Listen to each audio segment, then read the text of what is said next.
I love you. Good morning guys! Katatapos lang ng cook-off namin kagabi at halos lahat dito natulog at mga pagod pa. Ayan si Kuya Dabi. Kuya Dabi, good morning! Mukhang mahina pa ang energy ni Kuya Dabi.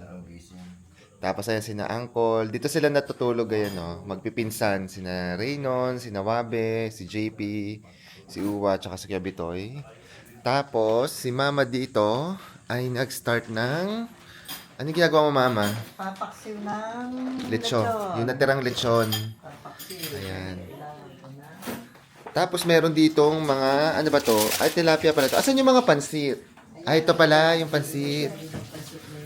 Pinagsama-sama na yung pansit kasi hindi masyadong masarap yung kay Kuya Ryan. So, charing. Teka lang, Ate Rose. Ito si Ate Rose. Ate Rose, may kailangan kang ipaliwanag.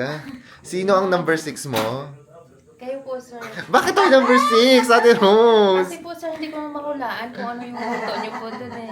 Nakakadalawa ka na talaga sa akin, Ate Rose. Hindi ko po Charing. kasi nakikita, sir, kaya hindi ko makulaan. Yes, blind tasting kasi talaga sila, hindi na lang. Grabe mo sa Ate Rose, 6 ako, tsaka po si Lindy pang FIFA ko sa kanya. Kahit ko po sa akin, sir. Pero kay Mama, Mama pang ilan ako? Number 1. Oh, number 1 ako kay Mama. Actually, ang maganda doon, lahat kami may number 1. Number 1 ako kay Mama, pero mali ang scoring ni Mama, hindi niya ako nabigyan ng 1. Pero sabi niya, number 1 daw ako sa kanya. Char, gusto lang nito ni Mama ng ampaw ulit. Kaya ano... Pwede rin. Meron pala tayong biniling pandesal kasi ito yung hindi ko pa nakakain. Parang lilito ng mga pandesal ngayon. Dala to ni Kuya Bob, tapos papartneran natin siya ng keso at saka may rino din dyan. So ayan, breakfast namin. Ito na rin si ate. Saka si Mama kumakain na. Kakain kami ng pandesal. Oh my gosh, na-miss ko to.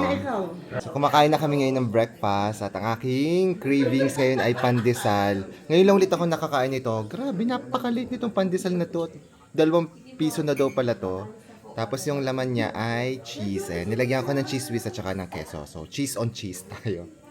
Grabe liit, parang isang kagatan lang to. Sarap.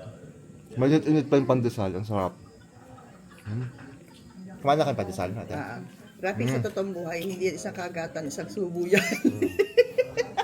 Isang subo pala. Pero dinalawa ko. kasi mahilig kang kumain eh, kaya ganyan. Ang sarap. Grabe nakakamiss.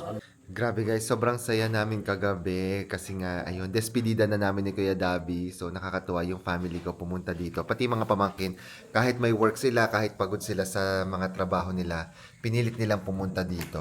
Ayan, may humabol pa dito. Kasi wala si Moni kagabi. Ayan, ang mga king. Mga favorite kong pamangkin, ng mga pogi. Si Moni, si Raynon, si JP, at saka si Uwa. Ang pinakang pangit ay si... Wabe. Charing lang. wala kasi si Wabe dito. Sinusundan ko nga yung camera, kala ko sa akin titigil. Hindi, wala kasi si Wabe dito, tulog pa. Ayan. Tubig po tayo sa umaga. Water lang. Masarap mo na yung tea. Ayan, pinatikim ko din kay Monet yung tsaa. Tinikman mo na? Tikman mo rin.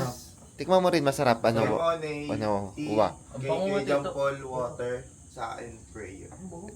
Sa Diyos. umaga. Nilagyan mo ng honey, Lagi tayo pasalamat dahil tayo nagising pa. Binigyan pa tayo ng At saka tayo magkakasama.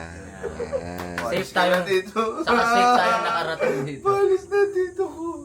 Mucho zero eh. Mamimiss nyo ba ako? Siyempre Depende sa ampaw ulit. Yan tayo eh. Di na ako mamimigay ng pau. Yun na lang ang gusto niya sa akin eh. Joke Char. lang. Siyempre naman, love na love ka namin. Kahit nga basta tito, kahit walang pasalubong, basta safe ka makauwi. Yalalalalalalala. Mga chusera, tas mamaya. Dito sa yung ampaw ko, may message sa akin. Ayan, si Monay. Chusera. Sa sunod na uwi dito, magpasalubungan si John Paul. Okay lang. Basta si tito makauwi. Tapos ibigay niya sa akin yung ampaw. Mga chusero. Uwian tayo. Lombay. Bye. Kay daddy. Apa juga, bye. Salamat. Hindi na sila ng Lucena, tapos kami bukas pa yung flight namin. So, ito yung last namin. Next time na ulit kapag uwi namin. So, kay Mama magpapaalam naman ako. Sa lips, Yun. lips. Amis. Walang lips. Yung mga ganyan yan siya. Bye-bye. I love you. Kaya marami nakalagay ng pila. Bye-bye. Next year na ulit ko makikita si Mama kasi flight ko na bukas. So, ayan. Uwi na sila. Eh, bawal silang gabihin kasi nga malayo pa sa Quezon. Kaya, ayan. Una na muna silang umuwi. Yung iba mga pamangkin niya sila muna, stay muna daw dito. Spend pa ng time sa amin kaya. So, ayun guys, wala na si na Mama. Nakaalis na sila. Tapos si Moni umalis na rin. Kakaunti na yung tao dito. Ayan, halos wala na. Kanina kagulo talaga dito. Ang daming tao. Tapos si ate, nagluto siya ng spaghetti. Ayan, ang famous spaghetti ni ate. Tapos, nagluto din siya ng siomay. Asan China yung siomay? Ayan si China. Ayan, siomay ni ate. Famous din yan. At saka gumawa siya ng Japanese siomay. Parang invento niya. Ay, wala na laman. Kumusta? Kumusta pala? Asa si ate? Eto, nandun pala sila. Ayan, si ate ang nagluto. Thank you, ate. Special request ko yung spaghetti kasi bago ako umalis, sabi ko sa kanya gusto ko ng spaghetti. Tapos, nung nasa Guernsey ako, ang request ko sa kanya yung siomay. Tinupad talaga ni ate. Thank you, ate. Ito na mga chararat na mga pamangkin. Kumakain na sila. So, last night ko na ngayon dito sa Pilipinas. Bukas, uwi. Babalik na ako ng Guernsey. Chusera. Mga chusera. And si Kuya David din last night na rin, tsaka si Ate Myla. Ang tingnan natin kung iiyak si Kuya David bukas. Yan po, bye-bye! See you tomorrow!